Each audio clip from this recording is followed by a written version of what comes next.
choc reste important chez les professionnels.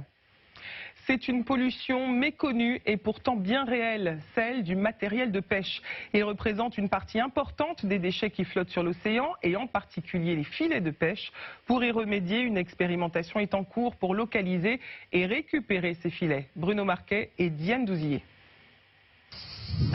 C'est la routine du marin pêcheur, démêler, ranger ses filets avant de prendre la mer.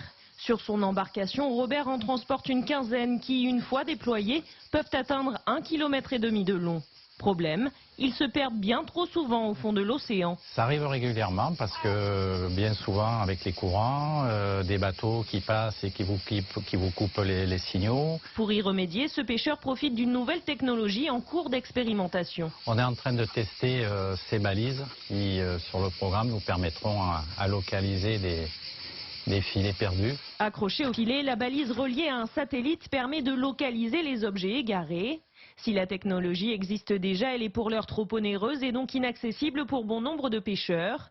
Fruit d'un partenariat entre une société spécialisée, un syndicat de pêche et une association de recyclage, cet outil sera expérimenté pendant 2 ans puis commercialisé pour quelques centaines d'euros, soit jusqu'à 10 fois moins cher que les modèles actuels. La technologie était trop chère et aujourd'hui on a une révolution dans le monde du spatial qui permet de démocratiser l'accès aux technologies satellitaires.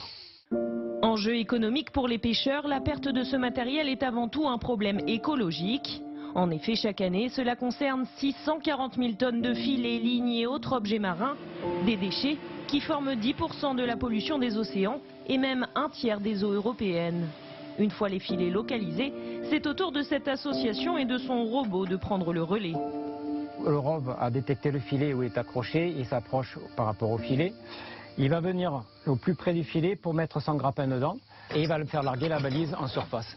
Ou donc le pêcheur, une fois qu'elle sera en surface, pourra récupérer la balise pour monter son filet. Une fois remontés, les filets seront ensuite recyclés, notamment en matière première pour l'habillement. Au total, une vingtaine de balises de ce type sont déployées en Méditerranée.